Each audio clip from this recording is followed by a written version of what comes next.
सभी को नमस्कार। आप इस नक्शे में देख पा रहे हैं, इसमें हम जो चैप्टर शुरू करने वाले हैं उसके बारे में थोड़ा सा पहले थोड़ी नॉलेज हो इसके बारे में मैं आपको ये बात बता रहा हूँ। आप देखेंगे कि भारत का महान हिमालय दिखाई दे रहा है उत्तर दिशा के अंदर, और इसके बाद इसमें ये सुलेमान की पहाड़ियाँ हैं, ये किरथर की पहाड़ियाँ हैं, ये सुलेमान, ये किरथर की पहाड़ियाँ और ये भारत का महान हिमालय। और आप इसमें ज़रा थोड़ा और ध्यान से देखेंगे तो आप देखेंगे कि इसके अंदर सतलुज, रावी, चेनाब, झेलम, व्यास, सिंधु ये नदियाँ दिखाई दे रही हैं। और अंत में ये ग्रीन हरा भरा इलाका आपको दिखाई दे रहा है। ये इलाका इस समय वर्तमान समय में पाकिस्तान के अंदर है और इसको सिंधु नदी का मैदान कहा जाता है। ये सिंधु नदी जिसमें हिमालय से निकलने वाली 5 नदियों का पानी आता है और ये बड़ी विशाल नदी के रूप में बहती हुई अंत में अरब सागर में जाकर के मिल जाती है। और आप देखेंगे इधर सुलेमान और किरथर पहाड़ियाँ, बीच में सिंधु का मैदान है और इधर भारत का महामरुस्थल यानी थार का रेगिस्तान है। और इसके बाद थोड़ा आप इसमें और ऊपर चलेंगे तो ये आपको हरियाणा या पंजाब का इलाका दिखाई दे रहा है। ये सब नक्शा आपको दिखाने का मेरा उद्देश्य इतना था कि आप जिस पाठ को अभी अध्ययन करेंगे मेरे साथ मिल करके, उस पाठ में इसका बड़ा महत्वपूर्ण रोल है। और ये कहें कि वो पाठ इसी पर आधारित है तो कोई अतिशयोक्ति नहीं है। देखिए, सिंधु नदी का जो हरा भरा इलाका है ये सिंधु नदी का मैदान कहलाता है। और प्राचीन समय में जब आदिमानव रहा होगा, जब उसने धीरे धीरे नदियों के किनारे अपना घर बनाया होगा या अपनी झोपड़ी बनाई होगी या अपने छोटे छोटे गांव बसाए होंगे, बस्तियां बसाई होंगी, उस समय का हम अध्ययन करेंगे तो सिंधु नदी के किनारे जब आदमी बसा होगा तो उस समय का अध्ययन करें। इसलिए थोड़ा सा भौगोलिक दृष्टि से समझना आवश्यक है कि सिंधु नदी का मैदान कहाँ पर स्थित है, सिंधु नदी में कौन कौन सी नदियाँ मिलती हैं, सिंधु के पश्चिम में कौन कौन से पहाड़ हैं, उत्तर में कौन कौन से महान पर्वत हैं, सिंधु के पूर्व के अंदर थार का रेगिस्तान भारत का महामरुस्थल है और अंत में ये सिंधु नदी अरब सागर में जाकर के मिल जाती है। इसके बारे में हम विस्तार से थोड़ा अध्ययन करेंगे। ओके, शुरू करते हैं। ये देखिए आप,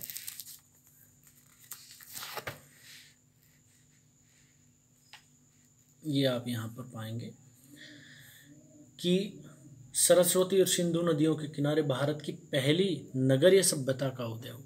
ये जो सिंधु नदी की सभ्यता है, सरस्वती नदी की सभ्यता, यानी सरस्वती नदी के किनारे पर आदिमानव ने जो गांव बसाए, जो शहर बसाए, उनको हम पर पहली नगरीय सभ्यता कहते हैं। ग्रामीण सभ्यता तो थी ही, लेकिन इतिहासकारों ने कहा कि ये पहली नगरीय सभ्यता थी जो पहले ग्रामीण रही और उसके बाद धीरे धीरे शहरों में परिवर्तित हुई। इस तरह की सभ्यता का उदय हुआ। और कहता है कि इस सभ्यता में सरस्वती और सिंधु के किनारे पर इसका विकसित होना ये कहलाता है, इसको सरस्वती सिंधु की सभ्यता इसको कहा जाता है। और कहते हैं कि इसको सिंधु की सभ्यता के साथ साथ हड़प्पा की सभ्यता भी कहा जाता है। अब अभी आप इसको देखेंगे हड़प्पा की सभ्यता क्यों कहते हैं, तो आप इस नक्शे में ज़रा ध्यान से देखिए। इसके अंदर ये देखिए, हड़प्पा नाम का एक शहर दिखाया हुआ है। यानी कि आदि मानव ने सिंधु नदी के किनारे पर जो शहर बसाए, जो पहले गांव रहे, पहले उससे पहले उनकी बस्तियां रही, उससे पहले उनके छोटे छोटे घर रहे होंगे, धीरे धीरे वो बस्तियां बढ़ते बढ़ते गाँव में बनी, गांव से वो शहरों के अंदर विकसित हो, शहरों के रूप में विकसित हो गई। उन सब के बारे में इस पाठ के अंदर हम पढ़ेंगे। इसमें आप कुछ नाम देख रहे हैं, मितातल, राखीगढ़ी, रोपड़, बनावली, कालीबंगा, हड़प्पा, मेहरगढ़, मोहनजोदड़ो, ये धौलावीरा और लोथल, ये सारे वो शहर थे उस समय के सिंधु और सरस्वती की किनारों पर बसे हुए शहर जो आदि मानव ने बसाए थे। और इनको बहुत अच्छी जानकारी आप लोगों के लिए इसके अंदर ये है कि इस सभ्यता को नगरीय सभ्यता के रूप में जाना जाता है और यह सभ्यता मेसोपोटामिया और मिस्र की सभ्यताओं के बराबर मानी जाती है। यानी जिस समय मिस्र की सभ्यता और मेसोपोटामिया, इराक की सभ्यताएं विकसित हो रही थी, ठीक उसी समय भारतवर्ष में ये सभ्यता जिसको हम सिंधु और सरस्वती की सभ्यता कह रहे हैं, ये उसके समकालीन थी। उसी समय ये भी विकसित हो रही थी। इसकी खोज 1921 में दयाराम साहनी ने पंजाब में हड़प्पा को खोजा और 1922 में राखलदास बनर्जी ने सिंध में मोहनजोदड़ो का उत्खनन किया। यानी इन इलाकों को उन्होंने ढूंढा और उसके पश्चात इन्होंने यहाँ की खुदाई की। खुदाई करने पर पता चला यहाँ तो बड़े बड़े गाँव हैं, बड़े बड़े शहर हैं। धीरे धीरे उनका उत्खनन और अधिक होता गया तो पता चला ये तो बहुत ही समृद्ध और विशाल प्राचीन सभ्यता रही, जो किसी कारणवश विलुप्त हो गई। इसमें आप देखिए, अब इसका फैलाव हम देखते हैं। फैलाव के बारे में ये कहा जाता है कि ये सभ्यता पूर्व में पश्चिमी उत्तर प्रदेश के आलमगीरपुर से लेकर के, यानी कि यहाँ पर ये आलमगीरपुर हो सकता है, यहाँ से लेकर के और पश्चिम में बलूचिस्तान तक ये फैलाव इस सभ्यता का रहा।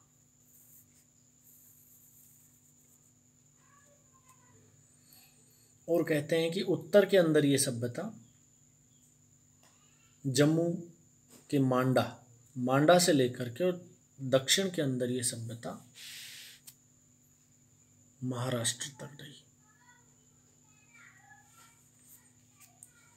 इसका जो क्षेत्रफल उन्होंने लिखा वो लिखा 2,15,000 वर्ग किलोमीटर, यानी कि ये सभ्यता यहाँ पूर्व से पश्चिम और उत्तर से मांडा से लेकर महाराष्ट्र तक और इधर उत्तर प्रदेश के आलमगीरपुर से लेकर बलूचिस्तान तक, इसका क्षेत्रफल 2,15,000 वर्ग किलोमीटर रहा। 2,15,000 वर्ग किलोमीटर को समझने के लिए थोड़ा इस तरह समझे, एक वर्ग किलोमीटर का एक इलाका जिसकी एक भुजा 1 किलोमीटर, ये भी 1 किलोमीटर, ये भी 1 किलोमीटर और ये भी 1 किलोमीटर, ये 4 भुजाएं हैं, ये वर्ग बन गया। इसकी हर एक भुजा 1 किलोमीटर की है तो हम इसको कहेंगे 1 वर्ग किलोमीटर। इस तरह इस सभ्यता का जो क्षेत्रफल हम निकालते हैं, यदि इसके अंदर हम 1-1 किलोमीटर के वर्ग बनाएं तो इस सभ्यता के अंदर 2,15,000 वर्ग बन जाएंगे। इसलिए इसका क्षेत्रफल इस तरह से निकाला गया। इसके बाद कहते हैं कि इसकी जो दूरी है, पुरास्थलों की दूरी पूर्व से पश्चिम तक लगभग 1,600 किलोमीटर। अगर आप पूर्व से पश्चिम तक इसके पुरास्थलों की दूरी देखेंगे तो 1,600, और उत्तर से दक्षिण तक लगभग 1,400 किलोमीटर की दूरी इसके पुरास्थलों की रही। यानी कि आप ये देखिए, यहाँ पर आप यदि रोपड़ से लगाएंगे और आप रोपड़ से लेकर के आप यहाँ तक चले जाएं, मोहनजोदड़ो तक, मेहरगढ़ तक, तो ये दूरी लगभग 1,600 किलोमीटर। और इधर आप रोपड़ से लेकर के लोथल तक चले जाएं या हड़प्पा से लेकर यहाँ तक चले जाएं तो ये दूरी 1,400 किलोमीटर बैठती। और ये स्थल आप देख सकते हैं कि पंजाब, हरियाणा, जम्मू कश्मीर, पश्चिम उत्तर प्रदेश, राजस्थान, गुजरात, पाकिस्तान में बलूचिस्तान और सिंध प्रांतों में, हरियाणा के राखीगढ़ी और बनवाली में मिलता है। मोहनजोदड़ो ये पाकिस्तान के सिंध में है और हड़प्पा ये पंजाब के अंदर है।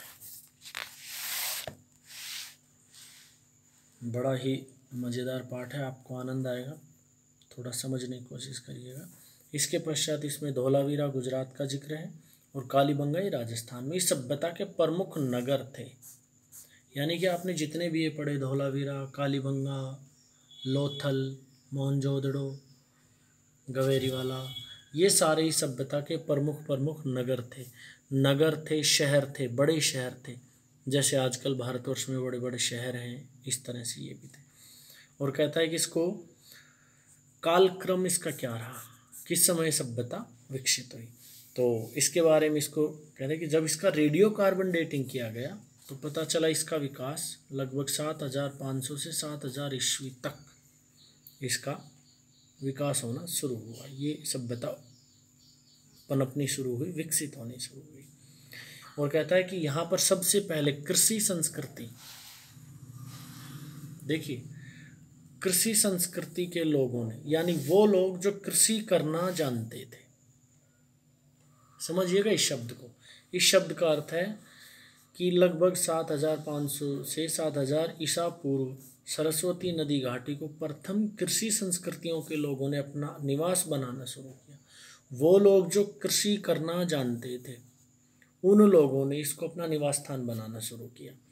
और कहता है कि यहाँ से 7,500 से लेकर 7,500 से 7,000 से लेकर के 3,200 ईसा पूर्व तक इसमें नगर योजना पैदा होने लगी, लेखन कला विकसित हो गई, मोहरों का विकास हुआ और नाप तोल के लिए इन्होंने पद्धतियाँ निकाल ली। और इसके पश्चात धीरे धीरे बहुत सुंदर लाइन है, ये कहता है कृषि संस्कृतियों का परिवर्तन विकसित ग्रामीण संस्कृति में हुआ। यानी लोगों ने कृषि करना शुरू किया। कृषि से धीरे धीरे ये ग्रामीण संस्कृति विकसित हुई, यानी गांव बसे, गांव की सभ्यताएं, गांव के रिवाज, गांव के नियम कायदे कानून लागू हुए और उसके पश्चात 2600 ईसा पूर्व तक ये पूरी तरह से नगरीय हो गए।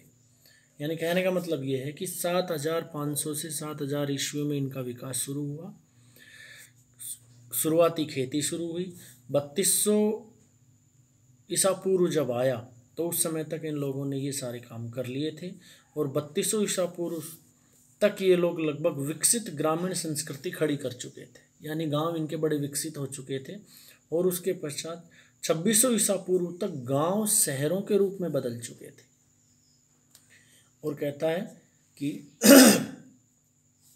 1900 ईसा पूर्व तक आते आते नगरीय सभ्यता का बदलाव ग्रामीण संस्कृति में होना शुरू हो गया। यानी कि जो 3200 ईसा पूर्व में गांव शहरों की तरफ मुड़ना शुरू हो गया, अर्थात गांव का शहर परिवर्तन शुरू हो गया।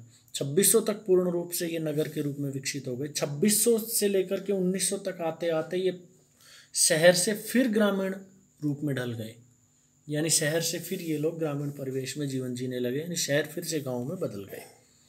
और कहता है 1300 ईसा पूर्व इस नगरीय सभ्यता का पतन हो गया, ये नगरीय सभ्यता खत्म हो गई। इसके पीछे कई कारण हो सकते हैं। हो सकता है भयंकर बाढ़ की वजह से खत्म हुई हो सकता है कोई अकाल आया हो सकता है कोई महामारी आ गई हो।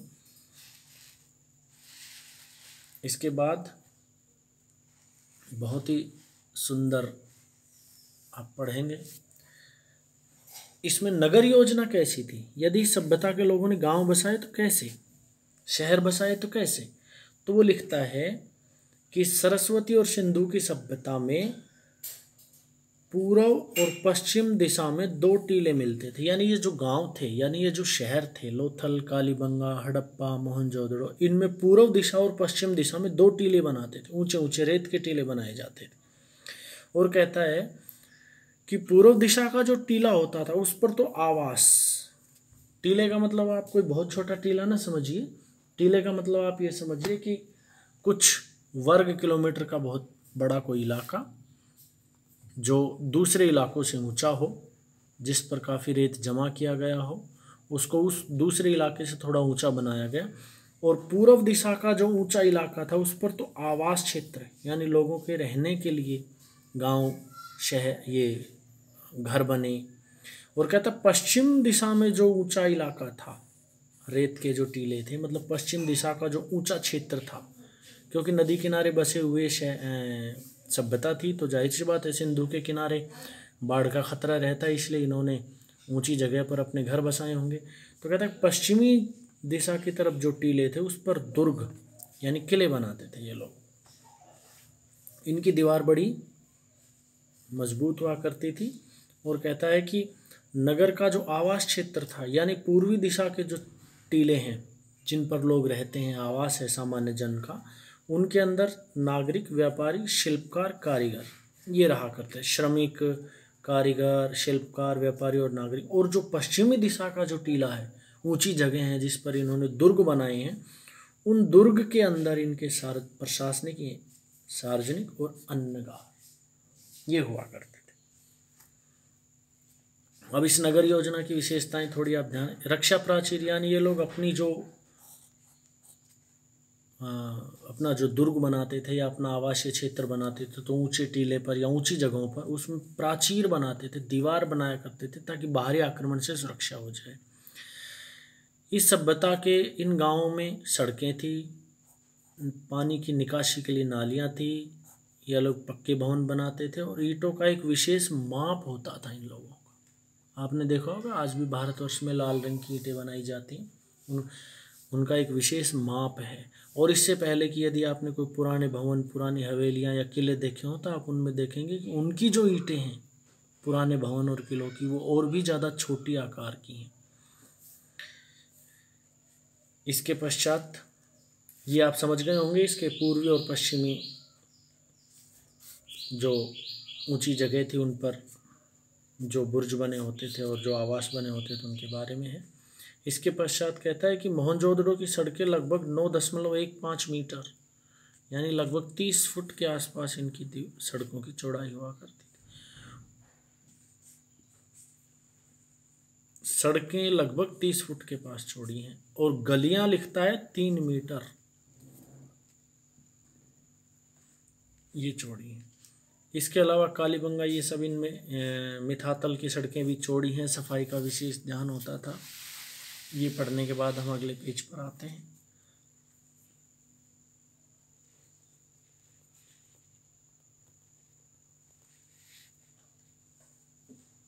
ये चित्र आप देख रहे हैं, स्नानागार है मोहनजोदड़ो के अंदर। ये लोथल बंदरगाह है, नदी के किनारे बसी हुई।